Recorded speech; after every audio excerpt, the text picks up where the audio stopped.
প্রথম যে টিপসটি আপনাদের সঙ্গে শেয়ার করব বন্ধুরা, এখানে আমি নিয়ে নিয়েছি দেখুন কিছুটা পরিমাণ দেশলাই কাঠি, অবশ্যই বারুদ সমেত।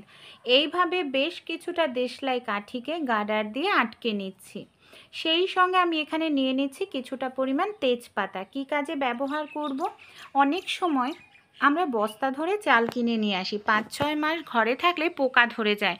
চালের মধ্যে দেশলাই কাঠি আর আপনারা তেজপাতা দিয়ে রাখবেন, 1 বছর রাখলেও কিন্তু চালে একটুও পোকা ধরবে না।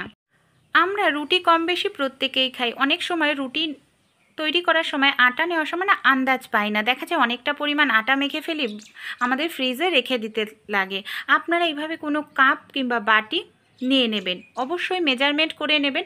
দেখুন এখানে আমি একটি কাপ নিয়েছি, কাপে আমি হাফ কাপ পরিমাণ মতো আমি দিয়ে দিচ্ছি আটা। হাফ কাপে আটায় একটি রুটির লেচি তৈরি করার জন্য যথেষ্ট। এইভাবে আপনারা যদি মাপ করে নেন তাহলে কিন্তু যে কটা রুটি করতে চাইবেন ততটাই আটা হবে, এক্সট্রা আটা বাঁচবে না। এই ধরনের কাঁচি কোথাও ব্যাগে নিয়ে গেলে ব্যাগে থাকা অন্যান্য জিনিস কেটে যাওয়ার সম্ভাবনা থাকে। তাই কিভাবে নিয়ে যেতে পারি, আমাদের বাড়িতে যে এই ধরনের স্ট্রগুলো থাকে না প্লাস্টিকের, কাঁচির মুখে স্ট্র লাগিয়ে দেবেন, কাঁচির মুখ কোনোভাবেই খুলবে না, সহজে নিয়ে যাওয়া যাবে। হাত অনেক সময় ব্যথা থাকে, হাত দিয়ে আটা মাখা যায় না, তাই এই ধরনের একটি গ্রেটার নিয়ে নেবেন। গ্রেটারের যে হ্যান্ডেলটার সাহায্যে খুব সহজেই গোল গোল ঘোরালেই কিন্তু আটা পারফেক্টভাবে মেখে নিতে পারবো।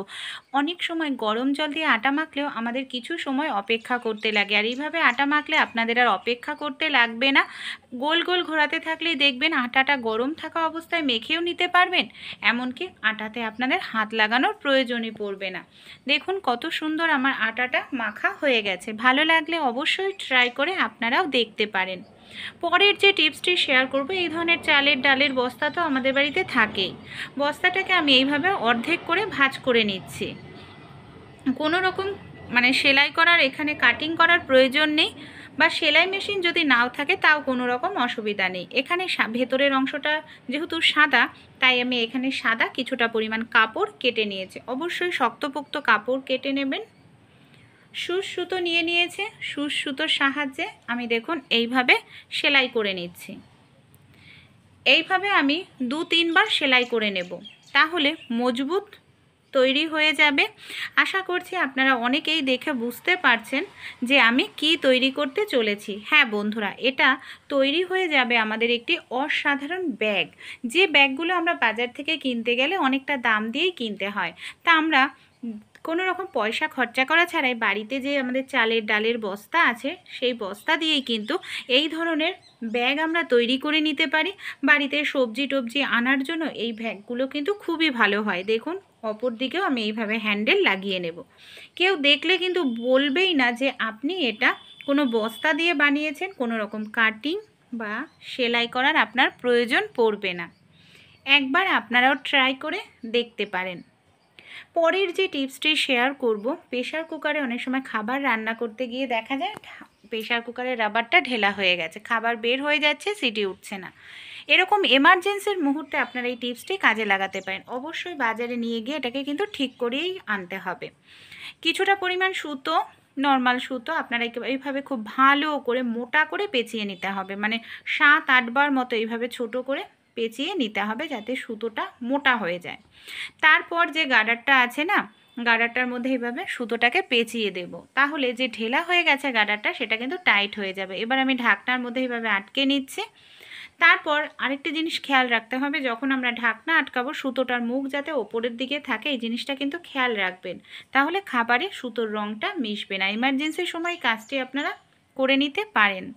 পরের যে টিপসটি শেয়ার করব, এই ধরনের পুরনো কন্টেনার আমাদের বাড়িতে থাকে, বিস্কুট কেক টেক আমরা নিয়ে আসি যখন পাই, তো এই ধরনের কন্টেনারের নিচের দিকে আমি এখানে কিছুটা খবরের কাগজ নিয়ে নিচ্ছি। আপনারা চাইলে টিস্যু পেপার নিতে পারেন। যে লঙ্কাগুলো আমরা বাজার থেকে নিয়ে আসি সেই লঙ্কাগুলোকে রেখে দিচ্ছি, ওপরেও আমি পেপার দিয়ে দেব। অনেক সময় লঙ্কা কন্টেনারে রাখলে ঘেমে ওঠে, পচতে শুরু করে। আমরা যদি টিস্যু পেপার বা খবরের কাগজ দিয়ে রাখি, সেই ঘামটা পেপার অ্যাবজর্ব করে নেবে, লঙ্কা 1 মাস রেখে দিলেও একটি লঙ্কাও পচবে না।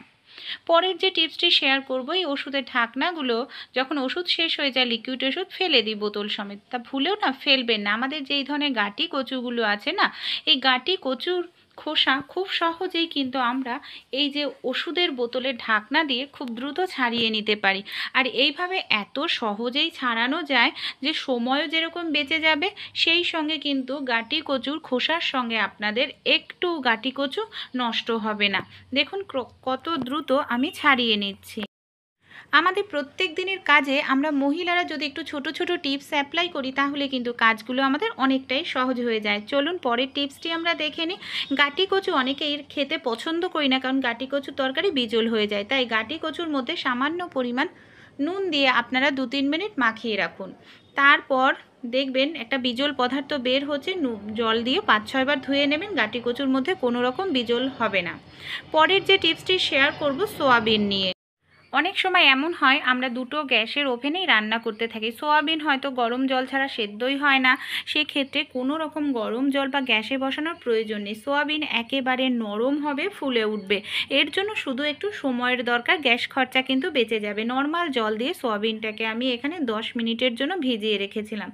10 মিনিট পর দেখুন সোয়াবিনটা কত সুন্দর ফুলে উঠেছে, কোনো রকম গ্যাস খরচাও লাগলো না, এমনকি আমাদের গরম জলেরও প্রয়োজন পড়লো না। তাই হাতে যদি সময় থাকে আপনারা কিন্তু গ্যাসের খরচাটাও নিজেরাই বাঁচিয়ে ফেলতে পারি। চলুন পরের টিপসটি দেখে নিই। অনেক সময় হয় অল্প তেলে মাছ কিংবা কোনো কিছু ভাজতে গেলে লেগে যায়, বাট ঠিকঠাক মতো তেলটা গরম হয় না। এর জন্য অবশ্যই তেলের মধ্যে সামান্য নুন দিয়ে দেবেন। এখানে আমি 1 চামচ পরিমাণ তেল দিয়ে দিয়েছে, সামান্য নুন দিয়ে কড়াইতে তেলটা খুব ভালো করে লাগিয়ে নিলাম। দেখুন আমি সামান্য পরিমাণে তেল দিয়ে কতগুলো মাছ ভেজে নিচ্ছি। মাছটা নুন দেওয়ার কারণে কিন্তু কড়াইতে লেগেও যায়নি, আর অল্প তেলে গ্যাসের ফ্লেমটাকে মিডিয়ামে রেখে ভাজলে তেলও কম লাগে, এমনকি গ্যাস খরচাও কম হয়। ভালো লেগে থাকলে ছোট ছোট টিপসগুলি আপনারাও অ্যাপ্লাই করে দেখবেন। এই ধরনের যে পাপোশগুলো থাকে বর্ষাকালে ধুয়ে দেওয়াও যায় না, কারণ শুকাতে চায় না। রোজ রোজ যদি ধুয়ে দেওয়া হয় খুব তাড়াতাড়ি নষ্ট হয়ে যায়। তাই নোংরাগুলো কিভাবে বের করতে পারি, সামান্য পরিমাণ পাউডার ছড়িয়ে দিলাম। এই যে এই ধরনের পুরনো চিরুনি থাকে, এইভাবে একটু আঁচড়ে নেব, কারণ আমরা যখন ঘরে চুল আঁচড়াই চুলগুলো পরে তো পাপোশের গায়ে কিন্তু আটকে থাকে। তো এইভাবে চুল আঁচড়ালেই দেখুন খুব সহজেই যে পাপোশের গায়ে চুলগুলো সেটা বের হয়ে আসবে। এবার কি করতে হবে, পাপোশটাকে আমরা এইভাবে বাড়ি দেব, ধুলো ময়লা যা থাকবে চলে যাবে, আর পাউডারের কারণে পাপোশ থেকে সুন্দর মিষ্টি গন্ধ কিন্তু বের হতে থাকবে। ভালো লাগলে অ্যাপ্লাই করে আপনারাও দেখতে পারেন। রুটি করার পর আমরা কি করি, রুটিগুলোকে ডাইরেক্ট অনেকেই হটপটের মধ্যে রেখে দিই ঢাকনা দিয়ে ঢেকে, কিন্তু নিচের রুটিটা গরম ভাপের কারণে ঘেমে ওঠে, কাদা হয়ে যায়, খাওয়া যায় না, খেতে ভালো লাগে না।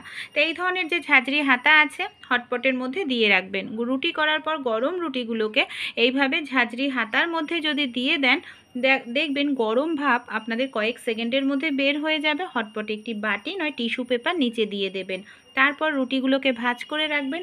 নিচের রুটিটাও খুব সুন্দর থাকবে, খাওয়া যাবে, নষ্ট হবে না। পাখার হাওয়াতে বই পড়তে বসলে অনেক সময় দেখা যায় বইয়ের পৃষ্ঠা ওলটপালট হতে থাকে, বাচ্চারা অনেক সময় বিরক্ত হয়ে যায়। তাই ছোট্ট এই কাজটি করতে পারেন।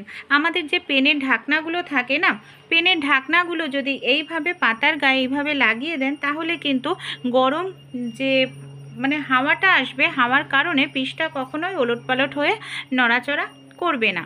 পরের যে টিপসটি শেয়ার করব মাছ নিয়ে। ছোট মাছ কাটতে আমাদের অনেকেরই খুবই ঝামেলার মনে হয়। তো এই ধরনের যে ঝাঁঝরি হাতাগুলো থাকে, এই হাতাগুলোর সাহায্যে কিন্তু খুব সহজেই আপনারা মাছ কেটে নিতে পারেন। ঝাঁঝরি হাতা দিয়ে এইভাবে যদি ওপরে একটু মাছটা ঘষে নেওয়া যায় না, খুব দ্রুত কিন্তু আপনারা মাছের খোসা ছাড়িয়ে নিতে পারবেন, একেবারেই সময় লাগবে না।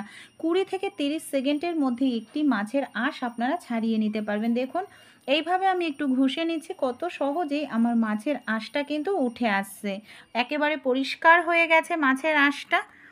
এই টিপসটি অ্যাপ্লাই করে দেখবেন, সময় বেঁচে যাবে। তাছাড়া আমাদের হাতের কাছে যদি এরকম একটি কাঁচি থাকে, তাহলে কিন্তু ছুরি বটির প্রয়োজন পড়বে না। অনেক সময় অনেকেরই যারা নতুন সংসারে কাজবাজ করেন, ছুরি বটি দিয়ে মাছ কাটতে গেলে হাত কেটে যাওয়ার সম্ভাবনা থাকে। তাই এই ধরনের একটি কাঁচি আপনারা নিয়ে নেবেন। কাঁচি দিয়ে খুব সহজেই কিন্তু খুব দ্রুত মাছ কেটে নিতে পারবেন। দেখুন কাঁচি দিয়ে আমি ডানা, পেট, লেজ কেটে নিচ্ছি এবং মাছটা কিন্তু কত সুন্দর কাটা হয়ে গেছে। পরের যে টিপসটি শেয়ার করব, এই ধরনের সুতোগুলো অনেক সময় বর্ষাকালে না ভেজা ভেজা ভাব চলে আসে, সুতোগুলো দিয়ে কোনো রকম সেলাই করা যায় না, দেখা যায় সুতোগুলো দিয়ে সেলাই করতে গেলে বারবার ছিঁড়ে যায়। তাই যখন রান্নাবাড়ি করি প্রেশার কুকারের ঢাকনাটা কিন্তু সিটি ওঠার পর অনেকক্ষণ গরম থাকে, ঢাকনাগুলোর ওপরে আপনারা সুতোগুলোকে দিয়ে রাখবেন মিনিমাম 10 থেকে 15 মিনিট। তাহলেই দেখবেন আপনাদের সুতোগুলো কিন্তু একেবারে যে ভেজা ভাব চলে গেছে, এমনকি শক্তপোক্ত হয়ে যাবে। ছোট ছোট টিপসগুলি অ্যাপ্লাই করে দেখতে পারেন, আশা করছি আপনাদেরও উপকারে আসবে।